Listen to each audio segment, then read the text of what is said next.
ঈমান আমার শিরক মুক্ত ঈমান গঠন করে বিশুদ্ধ ঈমানদার হতে হবে, তবে আমার আল্লাহ যে পুরস্কারটা রাখবেন। মুহতারাম হাজিরিন, সংক্ষিপ্ত আকারে শেষ করে দিচ্ছি যেহেতু সম্মানিত আলোচক এসে গেছেন।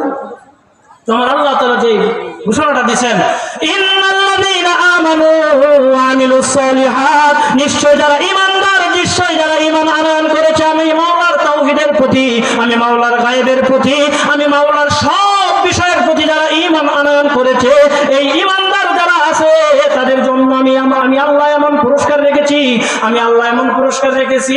ইন্নাল্লাযীনা আমানু ওয়া আমিলুস সলিহাত, নিশ্চয় ঈমান আনয়ন করার পরে যারা আমলে সলেহা করবে, কি করবে? আমলে সলেহা করবে।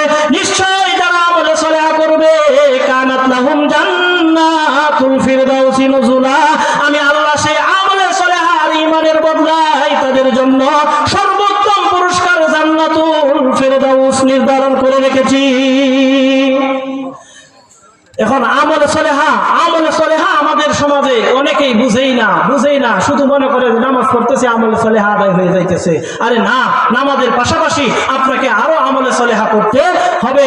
আপনি নামাজ পড়েন, আপনি পর্দা মানেন না, আপনি নামাজ পড়েন সুদ ছাড়েন না, আপনি নামাজ পড়েন আপনি অন্যের উপর জুলুম করা ছাড়েন না, আপনি নামাজ পড়েন মানুষকে ঠকানো ছাড়েন না, আপনি নামাজ পড়েন ব্যবসায় কম দেওয়া ছাড়েন